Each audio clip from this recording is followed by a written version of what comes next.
Javni sklad se je letos odločil, da predstavi svoje podjetje, imenujemo se Javni sklad Republike Slovenije za kulturne dejavnosti, da vse aktivnosti in umetniške ustvarjalne panoge predstavimo na enem mestu. Namreč nikoli do zdaj ni bilo, da predstavimo in glasbo, folkloro, gledališče, likovno umetnost, književnost na enem mestu, na 7 različnih prizoriščih.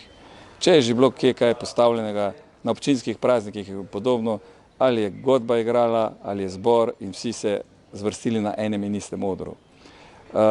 Seveda aktivnost tedna ljubiteljske kulture je pa tudi rabilo neki zaključek, neki višek tega dogodka in ta dogodek smo oplemenitili s tem, da smo naredili zaključek tedna ljubiteljske kulture, ki smo ga poimenovali tudi Dober dan festival, na katerem pridobivamo sredstva za otroke, junake tretjega nadstropja.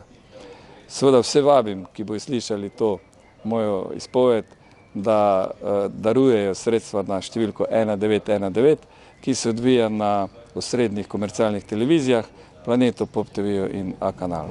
Mogoče rečemo še nekaj o programu, obeta se zelo bogat program. Seveda, obeta se zelo bogat program, kot sem že povedal, ljubiteljski odri. Tule so še panožne zveze Slovenije, ribiči, lovci, planinska zveza, gorski reševalci, čebelari, ki so vsi se odzvali našemu povabilu, da animirajo otroke za te vse družbeno koristne dejavnosti. Kajti vsi mi smo za otroke tukaj in vsi mi, ki skrbimo tako za njihov kulturni, intelektualni razvoj, so na drugi panožne zveze, ki jim nudijo nekaj drugega, fizično aktivnost in na koncu ene dejavnosti so za dobrobit, ko so naravne katastrofe in podobne zgodbe. Danes vemo, da je COVID svoje naredil v teh 2 letih, vemo, da je družbene spremembe so brutalne, kar se tiče računalništva in vse te aktivnosti spletnih strani in otroci se nam odtujevajo. Zato si jih želimo vsi dobiti nazaj v njihove fizične aktivnosti, ki bojo samo njim koristile. In zelo sem vesel kot direktor, ki sem dal predlog, da se ta dogodek odvije, da so se vsi odzvali in nesebično pristopili tej zadevi, da prije do končne realizacije. Tukaj gre predvsem zahvala občini Kamnik in pa tudi Arboretumu, pa vsem mojim sodelavcem, ki so mesece in mesece sodelovali pri snovanju programa in tudi pri organizaciji. Kako je pa z vstopom?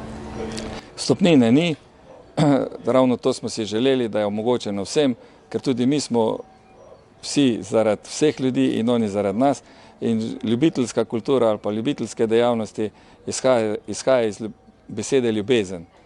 In to nas mora družiti v smislu, da se spoštujemo, cenimo in da težimo k temu, da imamo boljšo prihodnost. Še povejva, kdaj bo ta prireditev?